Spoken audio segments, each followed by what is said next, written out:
Hello children, आज मैं class second की हिंदी ग्रामर बुक पढ़ाने जा रही हूँ। पार्ट 2 मात्राएं व शब्द। मात्राएं व शब्द के बारे में हम लोग जानेंगे। पार्ट 2 में मात्राएं क्या हैं। यहाँ आप देख ही रहे रेलगाड़ी लिखा हुआ है, तो र में ए का मात्रा लगा है, रेल, ग में आ का और री में बरी का मात्रा लगा है, रेलगाड़ी। तो वैसे ही रेलगाड़ी शब्द बना है यहाँ पे।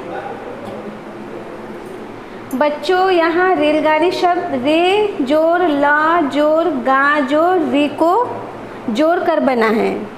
इसके और टुकड़े करने पर हमने देखा कि र में हलंत में ए जोड़ने पर रे, ला में हलंत में आ जोड़ने पर ला होता है, फिर ग में हलंत में आ जोड़ने पर गा, तथा अंगा में हलंत में बरी का मात्रा जोड़ने पर री बन गया। इस प्रकार यहाँ ए, आ तथा बरी ई स्वरों के लिए क्रमशः ए, आ तथा बरी का मात्रा चिन्हों का प्रयोग हुआ है। ये चिन्ह ही मात्रा कहलाते हैं। र में हलंत जोड़े हैं, उसके बाद आपका ए का मात्रा लगाए हैं, रे जोड़ ल में हलंत, फिर रेल हुआ, ग में आकार गा और री रेलगाड़ी। ऐसे ही मात्रा लगाते हैं चिन्ह। इस चिन्ह को ही मात्रा कहते हैं। अर्थात व्यंजनों को विभिन्न स्वरों के साथ जोड़कर बोला जाता है। व्यंजनों को हम विभिन्न स्वरों के साथ जोड़कर बोलते हैं। उसके लिखित रूप में इन स्वरों के लिए कुछ चिन्हों का प्रयोग किया जाता है, जिन्हें मात्रा कहते हैं। व्यंजनों के साथ जोड़कर बोला जाता है स्वरों को, और उसको लिखने समय स्वरों के लिए कुछ चिन्हों का प्रयोग किया जाता है, उसे मात्रा कहते हैं। संक्षेप में लिखित भाषा में व्यंजन वर्णों के साथ जुड़े स्वर सूचक चिन्ह ही मात्रा कहलाते हैं। व्यंजन वर्णों के साथ जुड़े जो स्वर सूचक होते हैं उन्हें मात्रा कहते हैं। आइए स्वरों की मात्राओं को जानिए। स्वर, ये स्वर की स्वर है, और छोटी ई बड़ा ऊ, और ये उनकी मात्राएं हैं। अ की कोई मात्रा नहीं होती है, छोटी ई की मात्रा है ये, और ये छोटा ऊ का है। री का मात्रा यहाँ है, और ए का, ओ का मात्रा, आ की मात्रा है, बड़ी ई, बड़ा ऊ, ए और औ की मात्रा, ये सब मात्राएं हैं। आइए अब मात्राओं का प्रयोग शब्दों में देखें। मात्राओं का प्रयोग शब्दों में देखेंगे। व्यंजन वर्ण, यहाँ कुछ व्यंजन वर्ण दिए गए हैं। न में हलंत है तो उसको आधा न पढ़ते हैं। जोड़, अब इधर मात्रा है तो न जोड़ अ बराबर न हुआ, तो ऐसे ही न से हम लोग मात्रा सहित शब्द बनाए हैं। तो न और ल क्या हुआ, नल। तो इधर देखिए ह में हलंत है, जोड़, ह में आ का मात्रा लगा है, ह में आ का मात्रा लगेगा तो क्या पढ़ेंगे, हाँ। तो हाँ से शब्द बना है हार। ऐसे ही आपका इधर बहुत सारे व्यंजन वर्णों के साथ मात्रा लगे हैं, फिर मात्रा से, उन मात्राओं से शब्द बने हैं। अब इसको आगे देखेंगे।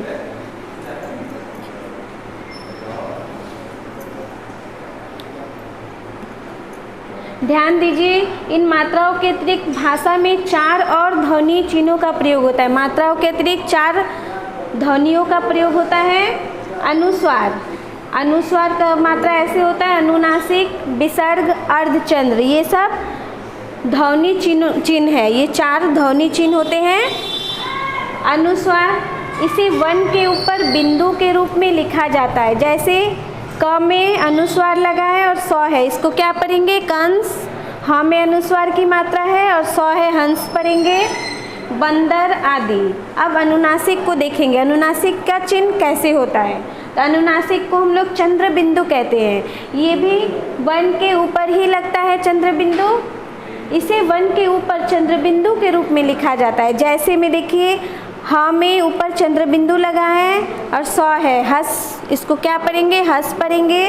वैसे ही यहाँ पे म में अगर माँ दिया है, ऊपर चंद्र बिंदु है, तो इसको क्या पढ़ेंगे, माँ।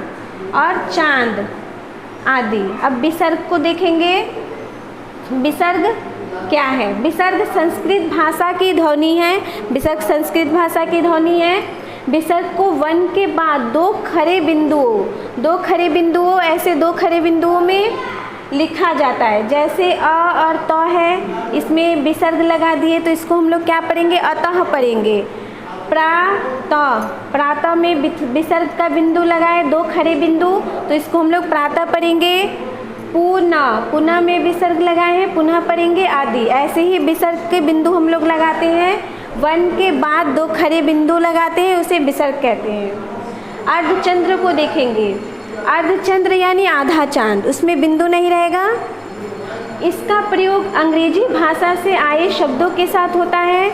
जैसे अर्धचंद्र जो होता है अंग्रेजी भाषा के शब्दों से होता है, जैसे में कॉफ़ी इंग्लिश शब्द है आपका, तो कॉफ़ी में हम लोग अर्धचंद्र लगाए हैं, कॉफ़ी पढ़ेंगे। कॉफ़ी इंग्लिश हिंदी दोनों में सेम होता है।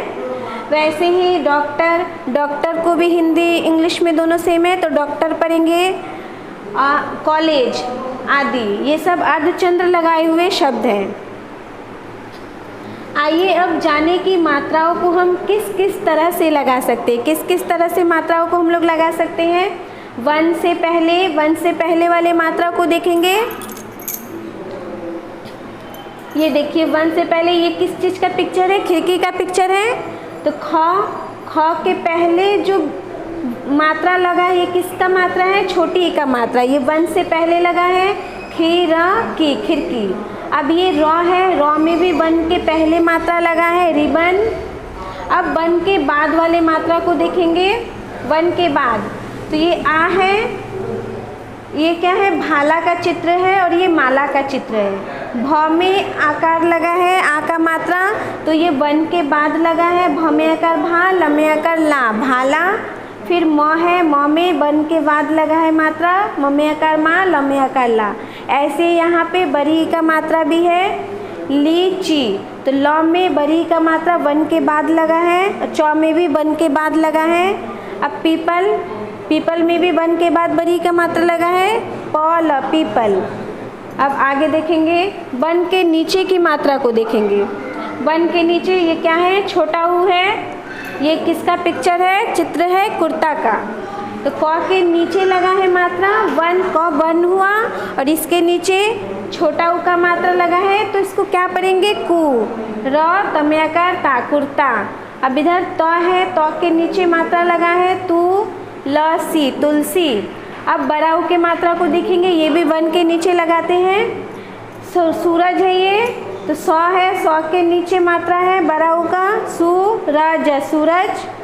लू है, तो में कर आ, और ल में बराऊ का मात्रा है आलू। किंतु र में ऊ, छोटा ऊ, तथा बराऊ की मात्रा है वन के बीच में लगती है।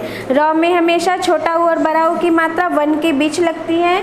उसको हम कैसे लगाते हैं देखेंगे। ये छोटा ऊ है, तो र में छोटा ऊ का मात्रा लगा है, तो रू ई, रुई। फिर गुरु, गुरु, इसमें भी र के बीच में लगा है छोटा ऊ का मात्रा। अब बड़ा ऊ का मात्रा, इसमें बड़ा ऊ का मात्रा र के बीच में लगा है, तो ऐसे लगाएंगे बड़ा ऊ का मात्रा, रू, म में कर मा, ल, रुमाल, और डमरू। अब इसको आगे देखेंगे।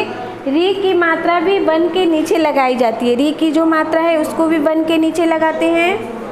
री, व में री का मात्रा लगाए हैं, क्या पढ़ेंगे, व्री। और छ क्या हुआ, वृक्ष। अब क के नीचे री का मात्रा लगाए हैं, क्री, प में आकार पा, कृपा। अब वन के ऊपर वाले मात्रा को देखेंगे।